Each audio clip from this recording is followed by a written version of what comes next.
सबसे पहले आपको बता दें, मंत्री इमरती देवी का पिछले दिनों एक वीडियो सामने आया था जिसमें वो कह रही थी कि अगर डबरा की उन्हें अच्छे से वोटों से जीत मिलती है, जनता उन्हें जिताती है तो सीएम शिवराज और सिंधिया उन्हें डिप्टी सीएम बना देंगे। लेकिन अब मंत्री इमरती देवी ने इस बयान पर यू टर्न लिया है। उन्होंने सफाई देते हुए कहा कि मैं ना तो मंत्री बनना चाहती हूं ना डिप्टी सीएम, मैं तो डबरा की सेवा करना चाहती हूं। अपने बयान पर उन्होंने कहा कि माहौल के हिसाब से उन्होंने ये बोल दिया था।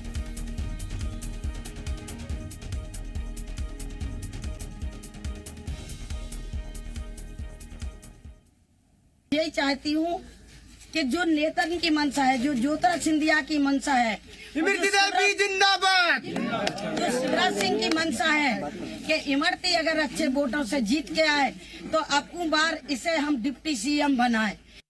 ये तो अगर चुनाव प्रचार में कोई कछु कह रहा तो कह देते, लोगों के सामने अपनी बात रखने पड़ती है।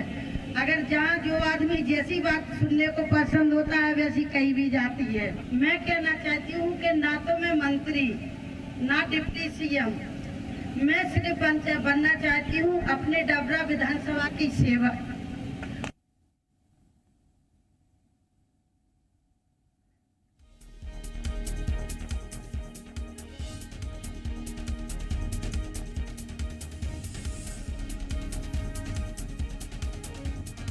मंत्री इमरती देवी ने बयान दिया था, लेकिन अब वो अपने बयान पर ही पलट गई हैं।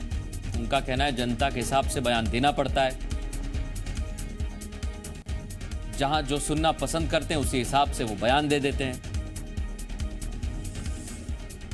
और उपचुनाव को लेकर अलग अलग तरीके से प्रचार किया जा रहा है, अलग अलग तरीके से वोट मांगे जा रहे हैं। लेकिन सबसे अहम बात यही है कि क्या ये सिर्फ और सिर्फ जनता को बरगलाने के लिए कहा जा रहा है। हमारे सहयोगी शैलेंद्र इस समय हमारे साथ ग्वालियर से लाइव जुड़ गए। शैलेंद्र, जनता में ये शिगुफा छोड़ दिया जाए, चाहे वो डिप्टी सीएम बनाने का हो, मंत्री बनाने का हो या कुछ और, ताकि वोट मिल जाए, ऐसा ही लग रहा है। देखिए, बिल्कुल इमरती देवी के जो बयान है उससे साफ तौर पर यही लग रहा है। उन्होंने कहा कि जब जनता के बीच में होते हैं, जैसा माहौल होता है उस तरह की बात करनी पड़ती है। यानी ये साफ साफ ये बता रहा है कि जनता को कहीं ना कहीं जो भरमाने की कोशिश की जाती है, क्योंकि अभी वो वर्तमान में मध्य प्रदेश सरकार में मंत्री हैं, तो ये तो वो कह नहीं सकती कि यदि आप मुझे अच्छे वोटों से जिताइए तो मैं मंत्री बन जाऊंगी। तो अब उसके ऊपर का नहीं, एक स्टेप आगे की बात उन्होंने कर दी कि यदि आप मुझे अच्छे वोटों से जिताएंगे तो मैं डिप्टी सीएम बन जाऊंगी। तो उस बयान को लेकर जिस तरीके से उनको घेरना शुरू किया था, चाहे बीजेपी के लोगों की बात करें या कांग्रेस की बात करें, तो जिस तरीके से उनके ऊपर जो दबाव है वही कारण है कि उन्होंने अपने इस बयान से यू टर्न मार लिया। क्योंकि इसके पहले का नहीं, इसी दिन जो पहला वीडियो वायरल हुआ था उसमें उन्होंने कहा था कलेक्टर साहब को बोलेंगे जो सीट चाहेंगे वो जीतेंगे।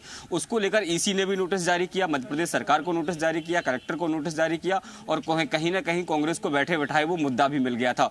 और यही कुछ दूसरे बयान में हुआ। तो जिस तरीके से वो एक के बाद एक लगातार जो बयान उनके सामने आ रहे हैं, ऐसे में कहीं ना कहीं बीजेपी जो है वो असहज महसूस कर रही थी, मीडिया के सवालों को लेकर हो चाहे विपक्ष के आरोपों को लेकर हो। और यही कारण है कि बहुत जल्दी ही जो मंत्री जी हैं वो अपने बात से यू टर्न मार गई। हालांकि उनको साफ तौर पर ये कहना है कि ना वो मंत्री बनना चाहती है ना वो डिप्टी सीएम बनना चाहती हैं, वो केवल डबरा के जो जनसेवक हैं उसके तौर पर काम करना चाहती हैं। हालांकि ये बात उन्होंने स्वीकार की कि आखिर किन परिस्थितियों में उन्होंने ये बात बोली। उन्होंने कहा कि जनता के बीच जब जाते हैं, जिस तरह का माहौल होता है, जिस तरह की बात जनता सुनना चाहती है, उसके अनुसार एक नेता को बोलना पड़ता है। लेकिन बोलिए आप, लेकिन कोई ऐसी बात मत बोलिए कि जो आपकी पार्टी के लिए और आपके लिए ही मुश्किलें खड़ी कर दे। और उनके जो बयान रहते हैं, चाहे जनता के बीच हो या मीडिया के सामने हो, वो इस तरह के बयान रहते हैं जो कहीं ना कहीं उनके लिए और उनकी पार्टी के लिए, दोनों के लिए मुश्किलें खड़ी कर देते हैं और बैठे बैठाए विपक्ष को एक मुद्दा भी दे देते हैं। जी बिल्कुल, ये तस्वीर हमें नजर आ रही है। आप मेरे साथ शैलेंद्र बने रहिए। एक और अहम खबर हम बता दें